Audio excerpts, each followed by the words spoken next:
Individually and collectively, we are shifting from a position of fear into surrender and trust of the intuitive.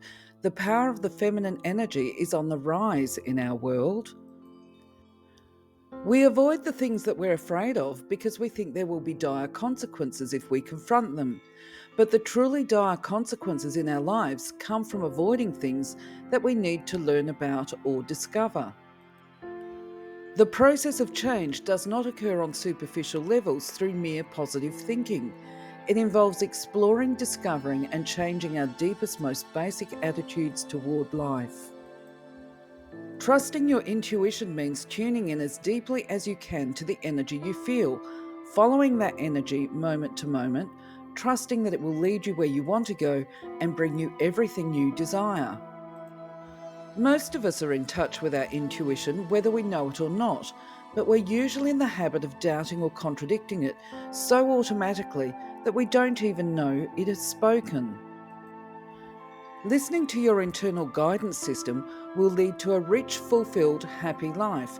That's been my experience, and millions of folk can attest to it in their own lives as well. You can love other people only to the degree that you've come to love and accept yourself. Practice following your intuition in everyday things, trusting your gut feelings moment by moment and acting on them as best you can. As you learn to trust yourself in smaller matters, you will build power and confidence to take bigger risks and deal with the larger issues in your life successfully. Many of us have had the attitude that life is something that happens to us and that all we can do is make the best of it. It is basically a victim's position, giving power to people and things outside of ourselves. We are beginning to realize that the power rests in us, that we can choose to create our life the way we want it to be. To enjoy your goals, think of them as signposts, pointing you in a certain direction. They give you a focus and they help your energy to get moving. The way you go is up to you. You can get very uptight, focusing only on getting to your goal, or you can relax and enjoy the entire journey, appreciating every unexpected bend and turn of the road, every new opportunity for learning and feeling. The union of feminine and masculine energies within the individual is the basis of all creation. As I learn to love myself, I receive the love I desire from others. The most successful people are often very intuitive, consciously or unconsciously. They follow their gut feelings. Following intuition puts us in the flow, a very alive, productive, and desirable state. Mind and intuition are at opposite ends of the same continuum, and our goal is to strike a healthy balance between the two. We have to get good at being with ourselves before we can hope to be good at being in relationships with others. The universe will pay you to be yourself and do what you really love. Your intuition is not the same thing as your mind. In fact, intuition is really the opposite of your mind, and you need to use both in living your day-to-day life. Our negative thoughts are valuable messages to us about our deepest fears and negative attitudes. These usually are so basic to our thinking and feeling that we don't realize they are beliefs at all. We assume that they are simply the way life is. We may be consciously affirming and visualizing prosperity, but if our unconscious belief is that we don't deserve it, then we won't create it. Once we become aware of our negative beliefs, they begin to heal.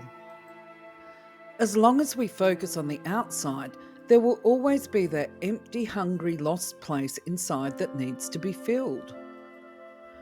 True healing comes from owning and accepting all of life's energies within ourselves. When they are allowed to be expressed, they take their places as important facets of our nature. There is no split between good and bad.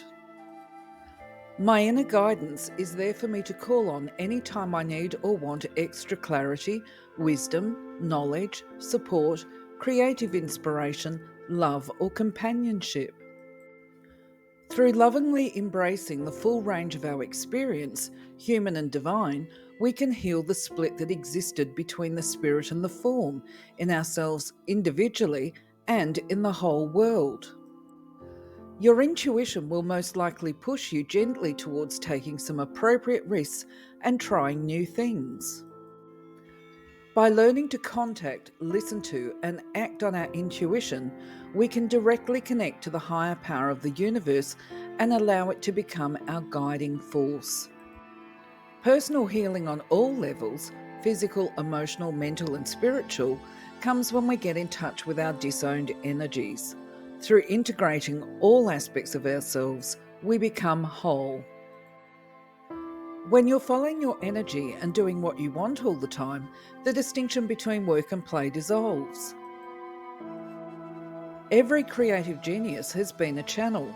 Every masterwork has been created through the channeling process. Great works are not created by the personality alone. They arise from a deep inspiration on the universal level and are then expressed and brought into form through the individual personality. We, as spiritual beings, created the physical world as a place to learn. It's our school, our playground, our artist studio.